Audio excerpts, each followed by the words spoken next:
सुभाष चंद्र बोस, जिन्हें नेताजी के नाम से भी जाना जाता है, भारतीय स्वतंत्रता संग्राम के सबसे प्रभावशाली नेताओं में से एक थे। आज हम उनके पूरे जीवन को समझेंगे। हम सबसे पहले उनके प्रारंभिक जीवन और शिक्षा के बारे में जानते हैं। सुभाष चंद्र बोस का जन्म 23 जनवरी 1897 को कटक, उड़ीसा में हुआ था। कटक जो उड़ीसा में है, वहाँ हुआ था। तब कटक बंगाल प्रेसिडेंसी का हिस्सा हुआ करता था। इनके पिता का नाम जानकीनाथ बोस, जो कि पेशे से वकील थे, और माता का नाम प्रभावती बोस था। इनकी प्रारंभिक शिक्षा प्रोटेस्टेंट यूरोपियन स्कूल और रेवेंसो कॉलेजिएट स्कूल में हुई। इन्होंने मैट्रिक परीक्षा में द्वितीय स्थान प्राप्त किया था। अब बात करते हैं शिक्षा के बाद वो कॉलेज गए तथा किस तरह एक विद्रोह में शामिल हुए और उस विद्रोह ने उन्हें एक नई दिशा दी। 1913 में उच्च शिक्षा के लिए प्रेसिडेंसी कॉलेज कलकत्ता में उन्हें प्रवेश मिला। 1916 में प्रेसिडेंसी कॉलेज में प्रोफेसर ओटेन E.F. ओटेन के साथ हुई घटना और मारपीट के आरोप में उन्हें कॉलेज से निष्कासित कर दिया गया। 1919 में स्कॉटिश चर्च कॉलेज से दर्शन शास्त्र में प्रथम श्रेणी के साथ BA पास किया। 1919 को भारतीय सिविल सेवा की तैयारी के लिए इंग्लैंड में कैम्ब्रिज विश्वविद्यालय गए। 1920 में उन्होंने ICS परीक्षा पास की और चौथा स्थान प्राप्त किया। लेकिन 1921 में जलियांवाला बाग हत्याकांड और स्वतंत्रता संग्राम से प्रेरित होकर उन्होंने ICS के पद से इस्तीफा दे दिया, क्योंकि वे ब्रिटिश सरकार के प्रति वफादार रहकर भारत की सेवा नहीं करना चाहते थे। इसके बाद उनका राजनीतिक जीवन शुरू हुआ और उन्होंने राजनीतिक जीवन में प्रवेश किया। तब कांग्रेस सबसे बड़ी पार्टी हुआ करती थी। तो 16 जुलाई 1921 को बोस भारत वापस आए और महात्मा गांधी जी से मिले। गांधी जी ने उन्हें चित्तरंजन दास के साथ काम करने की सलाह दी। चित्तरंजन दास हैं, उनके प्रथम राजनीतिक गुरु बने। वर्ष 1921 को जब प्रिंस ऑफ वेल्स भारत की यात्रा पर आए तो उन्होंने उनकी यात्रा का बहिष्कार का आयोजन किया तथा इस घटना के लिए उन्हें चित्तरंजन दास के साथ गिरफ्तार किया गया और 6 महीने की जेल हुई। 1923 में सुभाष चंद्र बोस अखिल भारतीय युवा कांग्रेस के अध्यक्ष चुने गए और बंगाल राज्य कांग्रेस के सचिव चुने गए। 1924 में जब चित्तरंजन दास कलकत्ता के मेयर बने तो बोस को कलकत्ता नगर निगम का मुख्य कार्यकारी अधिकारी नियुक्त किया गया, लेकिन इसी वर्ष इन्हें गिरफ्तार कर मांडले जेल बर्मा भेज दिया गया। 1927 के आसपास वो जेल से रिहा हुए और रिहा होने के बाद वे कांग्रेस के महासचिव बने। 1928 में कोलकाता अधिवेशन में कांग्रेस के कोलकाता अधिवेशन के दौरान उन्होंने कांग्रेस वॉलंटियर कॉर्प्स के GOC के रूप में कार्य किया। उन्होंने पूर्ण स्वतंत्रता की मांग की, लेकिन कांग्रेस नेतृत्व डोमिनियन स्टेट के पक्ष में था। मेयर चुने गए सबने अवज्ञा आंदोलन में भाग लेने के कारण उन्हें फिर जेल भेज दिया गया। 1933 से 1937 तक स्वास्थ्य कारणों से यूरोप गए।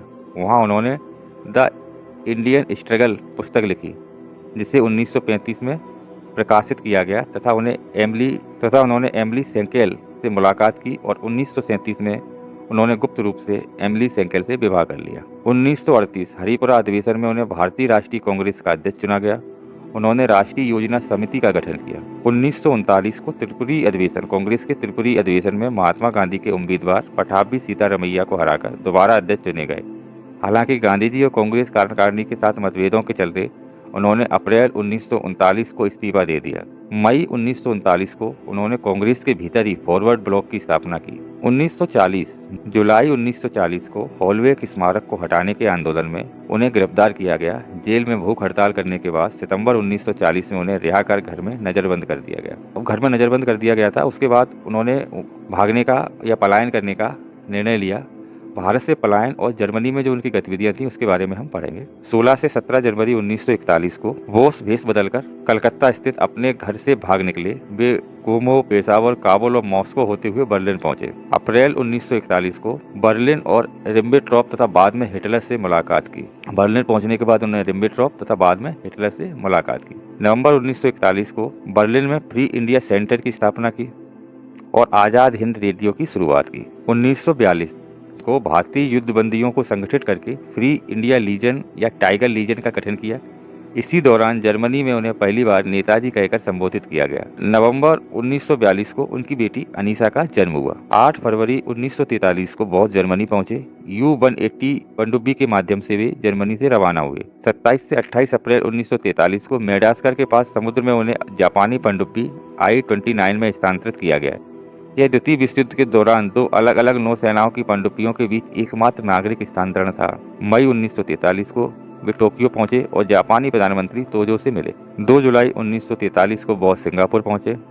4 जुलाई 1943 को रास बिहारी बोस ने भारतीय स्वतंत्रता लीग और आजाद हिंद फौज का नेतृत्व सुभाष चंद्र बोस को सौंप दिया। 5 जुलाई 1943 को उन्होंने सेना का पुनर्गठन किया और दिल्ली चलो का नारा दिया। 21 अक्टूबर 1943 सिंगापुर में आरजी हुकूमत-ए-आजाद हिंद स्वतंत्र भारत की ये अंतरिम सरकार थी कि इन्होंने स्थापना की। आरजी हुकूमत-ए-आजाद हिंद इसकी स्थापना की थी 21 अक्टूबर 1943 को। 23 अक्टूबर 1943 को आजाद हिंद सरकार ने ब्रिटेन और अमेरिका के खिलाफ युद्ध की घोषणा की। दिसंबर 1943 को जापान ने अंडमान और निकोबार द्वीप समूह को अंतिम सरकार को सौंप दिया। बोस ने वहां जाकर तिरंगा फहराया और द्वीपों का नाम क्रमशः शहीद और स्वराज रखा। 1944 को आईएनए का मुख्यालय रंगून स्थानांतरित किया गया। मार्च 1944 में आईएनए ने बर्मा सीमा पार की और भारत की मुख्य भूमि पर कदम रखा। अप्रैल 1944 को कर्नल शौकत मलिक के नेतृत्व में आईएनए ने मणिपुर के मोइरांग में भारतीय तिरंगा फहराया। 1944 के मध्य में इम्फाल और कोहिमा के अभियानों में विफलता और मानसून की कठिनाइयों के कारण आईएनए को पीछे हटना पड़ा। अगस्त 1945 वे 17 अगस्त 1945 को बैंकॉक से साइगोंग के लिए रवाना हुए। बोस ने सोवियत संघ जाने की योजना बनाई। वे 17 अगस्त 1945 को बैंकॉक से साइगोन के लिए रवाना हुए।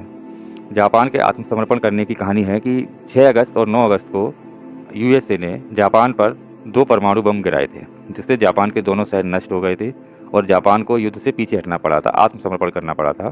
तो जापान की मदद मिलना बंद हो गई थी।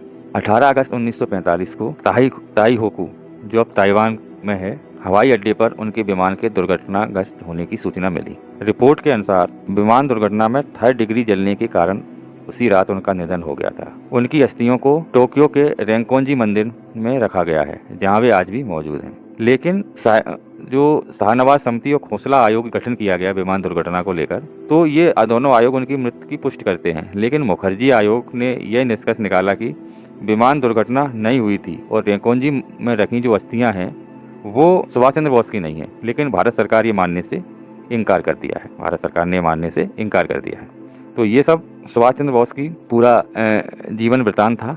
अगली वीडियो में फिर एक नए व्यक्तित्व को लेकर आएंगे या फिर एक अच्छा वीडियो बनाएंगे अच्छी घटना पर। तब तक के लिए नमस्कार, धन्यवाद। अगर वीडियो आपको अच्छा लगा तो वीडियो को लाइक कीजिए, चैनल को सब्सक्राइब कीजिए।